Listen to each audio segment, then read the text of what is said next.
জয়টা যেহেতু আমরা এটা জুলাই মাস, আপনারা জানেন শহীদদের উদ্দেশ্যে আমরা যেহেতু 16 জুলাই শহীদদের উদ্দেশ্যে এই সিরিজটা আমরা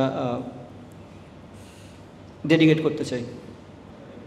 ফার্স্ট অফ অল যে কোনো সিরিজ জয় এটা একটা ভালো ফিলিংস অ্যাজ এ ক্যাপ্টেনের জন্য, এবং আমার মনে হয় আপনারা অনেক খুশি অ্যাজ এ বাংলাদেশি ফ্যানরা যারা ক্রিকেট লাভার তারা অনেক খুশি যে আমরা শ্রীলঙ্কার মাঠে এসে ম্যাচ জিততে পারছি। I am very happy at the moment. আর শাক মেহেদীকে খেলানোর পিছনে একটা যেটা রিজন ছিল সেটা হচ্ছে যে আমি জানি বা আমরা বিলিভ করি শাক মেহেদীর যে স্কিল আছে, কলম্বোর যে উইকেট এটা তার জন্য সুইটেবল। অ্যান্ড তার মানে এটা না যে শাক মেহেদী ভালো উইকেটে বা অন্য কোনো উইকেটে ভালো বল করবে না। যখনই আমি জানি যে আমার এখানে টি20 একটা ম্যাচ আছে লাস্ট গেম, আমার তখন থেকে আগে থেকে প্ল্যান ছিল যে এই মাঠে কেউ খেলুক আর না খেলুক শাক মেহেদী খেলবে। আর এটার মানে এটাও না যে মিরাজ খুব একটা ভালো বোলার না বা ভালো ব্যাটসম্যান না। কন্ডিশন যতই ভালো হোক, শাক মেহেদী যতই ভালো পারফরমেন্স করুক, অ্যাজ এ টিম যখন আমি লিডার টিম বানাবো আমি চেষ্টা করব সারফেসটার উপর চিন্তাভাবনা করে। যদি আমি মনে করি সারফেস বোলিং ফ্রেন্ডলি হবে, আমি ডেফিনেটলি সব ম্যাচ শাক মেহেদীকে খেলাবো। যেদিন বুঝবো যে না সারফেস একটু ব্যাটিং ফ্রেন্ডলি, মেহেদী মিরাজ কামব্যাক করবে। না, সবসময় তো আমাদের চেষ্টা 100% দেওয়ার চেষ্টাই করি, প্র্যাকটিসও করি যেন 100% দিতে পারি।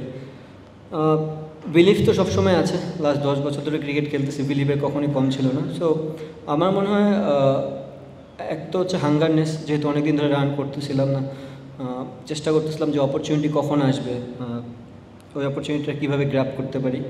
আমার মনে হয় ওইটা একটা প্লাস পয়েন্ট ছিল আমার সেকেন্ড টি20টা।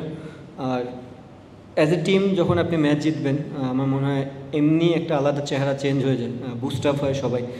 আর সেকেন্ড টি20টা দেখেন একটা বিগ মার্জিনে জিতা, এনি ডেতে আপনি টি20 ফরম্যাটে 83 রানে জিতবেন মানে একটা হিউজ অ্যাচিভমেন্ট। আমার মনে হয় কনফিডেন্সটা সবার ভিতরে ছিল অ্যাজ এ হোল টিম। আমরা বিলিভ করি যে আমরা ভালো ক্রিকেট খেললে আমরা জিততে পারবো। সো আমার মনে হয় ওখান থেকে এই জিনিসটা। দুইটা কোশ্চেনই ভুলে গেছি। আচ্ছা, সেটা হচ্ছে যে আমি আগে বলেছি যে আমার হাতে চেষ্টাই আছে। আমি এমন না যে আমি হোটেল রুমে বসে থাকি সবসময়, প্র্যাকটিস ডেতে প্র্যাকটিসে আসি, চেষ্টা করতেছি। অ্যাজ এ প্লেয়ার আপনি চেষ্টাই করতে পারবেন, হার্ডওয়ার্ক করতে পারবেন। কিছু কিছু সময় আপনার উপরে যে গড আছে তার একটা লাক ফেভারও দরকার পড়ে। তো আমার কাছে মনে হয় আমার সেকেন্ড দিনটা আমার একটু লাক ফেভার ছিল। ক্রিকেটে আপনার লাক ফেভারটা এইভাবেই কামব্যাক করে যে আপনি একটা দিন ভালো ক্রিকেট খেললে আপনার এমনি কনফিডেন্স লেভেল একটু আপ হয়ে যায়। তো আমার মনে হয় আমি নট অনলি দিস সিরিজ, আমি যে কোনো সিরিজের আগে আমি চেষ্টা করি এবং যতদিন ক্রিকেট খেলবো আমি সেই জিনিসটাই চেষ্টা করব প্র্যাকটিসেও করার এবং ওইটাই ইমপ্লিমেন্ট করার জন্য মাঠে। আরেকটা জিনিস কী বললেন? দেখেন দুইটা সিরিজই আমার কাছে অনেক বড়। ওয়েস্ট ইন্ডিজে যায়, ওয়েস্ট ইন্ডিজকে হারানো এটাও একটা যেমন চ্যালেঞ্জ ছিল, বিকজ আমরা সবাই জানি ওয়েস্ট ইন্ডিজ কেমন দল। টি20 তাদের সাথে একটা ট্যাগ যায়, এবং শ্রীলঙ্কার মাঠে শ্রীলঙ্কাও কিন্তু ওই ট্যাগটা নিয়েই থাকে, কারণ তাদের কাছে দেখবেন যদি আমি ওভারঅল চিন্তা করি তাদের ব্যালেন্স টিম, বলিং ব্যাটিং সব দিক দিয়ে। আমার মনে হয় দুইটা সিরিজই ওভারঅল একই রকম। ডেফিনেটলি দেখেন লাস্ট দুইটা সিরিজ আমরা চেষ্টা করেছি দল গোছানোর, হয়তো বা অনেক প্লেয়ার ইনজুরিতেও ছিল যে জন্য আমরা ফুল টিমটাও পাইনি। বাট আপনাকে লং টার্মের জন্য চিন্তা করতে হবে যে আমাদের বিগ ইভেন্ট সামনে আসতেছে, এশিয়া কাপ, ওয়ার্ল্ড কাপ, কোথায় খেলা হবে, কাদের সাথে খেলা হবে, এই জিনিসগুলো আমাদের মাথায় রাখতে হবে।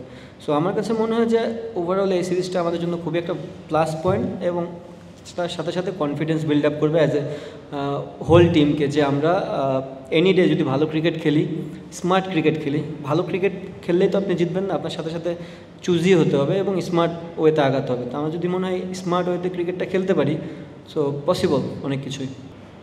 দেখেন ফিউচার নিয়ে তো চিন্তা করতে পারি ভালো কিছু করার, বাট অ্যাট দ্য মোমেন্টে যেখানে বসে আছি এখান থেকে আসলে ফিউচার ওইভাবে চিন্তা করতে পারবো না যে আফটার 6 মান্থ পরে কী হবে। আমার মনে হয় পার্টিকুলার সিরিজে আমরা চিন্তা করি। আর আমরা সবাই জানি শ্রীলঙ্কায় যখনই আমরা ক্রিকেট খেলতে আসি, দুইটা ব্যাক টু ব্যাক যে টি20 হয়েছে, দাম্বুলা এবং ক্যান্ডি, মোটামুটি ব্যাটিং ফ্রেন্ডলি ছিল।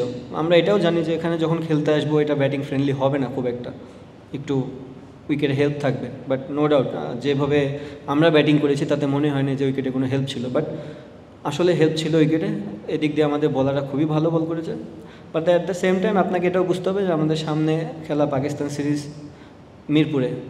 আমি জানি না মিরপুর কেমন হবে এই মুহূর্তে, বিকজ যতক্ষণই আমি জানি ঢাকা সম্বন্ধে প্রতিদিন বৃষ্টি হচ্ছে। সো বৃষ্টি হলে একটা উইকেট কতটা ডিফিকাল্ট হতে পারে অ্যাজ এ ব্যাটিংয়ের জন্য। সো চেষ্টা করবো আমরা ওখানে ভালো ক্রিকেট খেলার, এবং যদি ব্যাটসম্যানরা কখনো ফেল হয় ওখানে, হতেই পারে, হওয়াটাই স্বাভাবিক। আমরা যেহেতু মিরপুরকে চিনি, সেখানে ব্যাটসম্যান ফ্রেন্ডলি হয় না। যদি এরকম হয়, এটা হতাশ হওয়ার কিছু হবে না, বাট যে জায়গা থেকে চেষ্টা করবে 100% দেওয়ার। ডেফিনেটলি পাকিস্তান সিরিজ মিরপুরে খুব একটা ইজি হবে না, কারণ পাকিস্তান দলও অনেক ভালো, তাদের ভ্যারাইটিস আছে, এবং সবচেয়ে বড় প্লাস পয়েন্ট হচ্ছে পাকিস্তান টিমের ম্যাক্সিমাম প্লেয়ারই আমাদের বিপিএল খেলে। সো তারা সেই কন্ডিশন সম্বন্ধে জানে। চ্যালেঞ্জ হবে, বোথ সাইডেই চ্যালেঞ্জ হবে, এবং এটা নিয়েও আমি আশাবাদী যে আমার টিম ভালো ক্রিকেট খেললে আমরা স্মার্ট ক্রিকেট খেললে আমরা ম্যাচ জিততে পারবো। পুরো সিরিজটা দেখলে আমার মনে হয় আমরা খারাপ ক্রিকেটটা খেলিনি।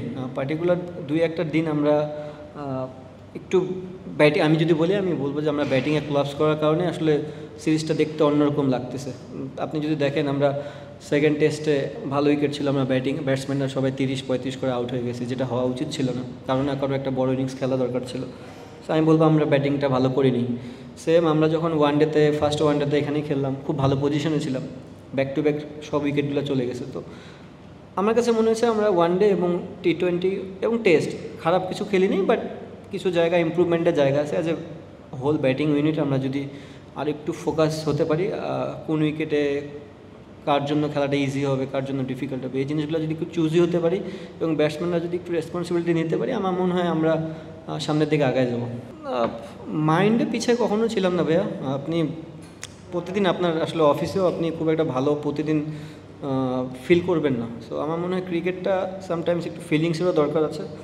আমার মনে হয় যেহেতু রান পাচ্ছিলাম না অনেক দিন ধরেই, বড় ইনিংস, বিশেষ করে টেস্টে তো আমি রেগুলারই ক্রিকেট খেলতেছি এবং টুকটাক হচ্ছিল, বাট ওয়ানডেটাতে অনেক দিন ধরে হচ্ছিল না। সো চেষ্টা করেছি আমার 100% দেওয়ার। আর যেহেতু ফর্ম্যাট ডিফারেন্ট, আমি আগেও বলেছি, টেস্ট, ওয়ানডে এবং T20 মাইন্ড সেটআপই টোটালি ডিফারেন্ট থাকে।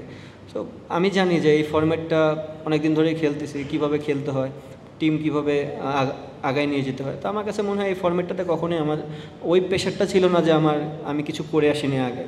আমার অলওয়েজ মনে হয়েছে যে আমরা তো পাকিস্তান সিরিজ খেলেছি, হয়তো আমরা সিরিজ জিততে পারিনি, বাট এখন আমরা সবাই মোটামুটি ভালো ক্রিকেট খেলেছি। কামব্যাকের জন্য আসলে কারোর সাথে না, ক্রিকেটটা তো ইন্ডিভিজুয়াল। আপনি নিজে যতটা চেষ্টা করতে পারবেন সেটাতে কাজ হবে বেশি। কিছু কিছু মানুষ তো আপনার পাশে থাকবে হেল্প করার জন্য, সেই হেল্পটা যদি মোটিভেশন হয় তো সেটা আরও ভালো। বাট নিজের পরিশ্রম নিজেই করে যাওয়া। আর আরেকটা কি জানি বললেন? আচ্ছা, জয়টা যেহেতু আমরা এটা জুলাই মাস, আপনারা জানেন শহীদদের উদ্দেশ্যে আমরা যেহেতু 16 জুলাই শহীদদের উদ্দেশ্যে এই সিরিজটা আমরা ডেডিকেট করতে চাই। For more updates, subscribe to our YouTube channel and click on the bell icon. Follow us on Facebook and Instagram. Download T-Sports app to enjoy exciting games and highlights. Visit tsports.com.